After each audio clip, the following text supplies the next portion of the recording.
Magandang gabi Pilipinas! Narito po ang pinakahuling ulat hinggil sa lagay ng panahon ngayong Lunes ng gabi, July 7, 2025.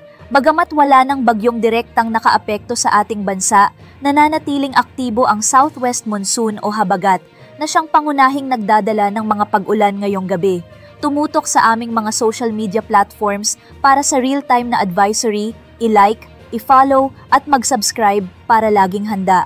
Ayon sa latest update ng Pag-asa, ang bagyong Bising ay nasa labas na ng PAR at huling namataan sa layong 705 kilometers north ng Itbayat, Batanes kaninang 3 p.m. Taglay nito ang lakas ng hangin na 95 kilometers per hour, bugso hanggang 115, kumikilos north-northeast sa 20 kilometers per hour.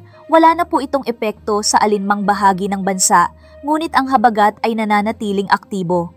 Ayon sa Pag-asa, ang southwest monsoon, habagat, Ilocos Region, may occasional rains, umuulan halos buong araw, posibleng moderate to heavy rain, Metro Manila, Cordillera, Cagayan Valley, Central Luzon, Calabarzon, Mimaropa, Western Visayas, Zamboanga Peninsula, BARM, maulap na papawirin na may kalat-kalat na pag-ulan, pagkidlat at pagkulog sa natitirang bahagi ng Visayas at Mindanao. Fair weather pero posibleng localized thunderstorms mamayang gabi.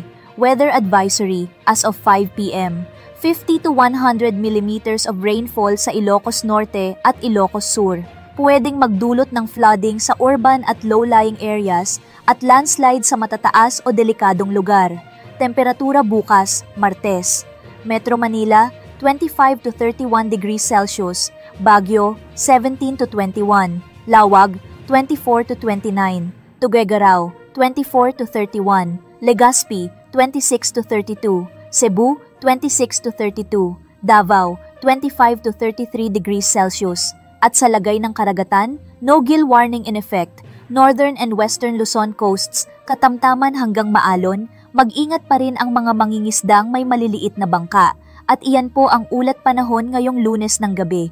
Para sa sunod-sunod na updates, i-like at i-follow kami sa Facebook, mag-subscribe sa aming YouTube channel at i-click ang notification bell para sa forecast na tumpak, malinaw at maaasahan. Mag-ingat po tayong lahat, lalo na sa mga lugar apektado ng ulan at baha.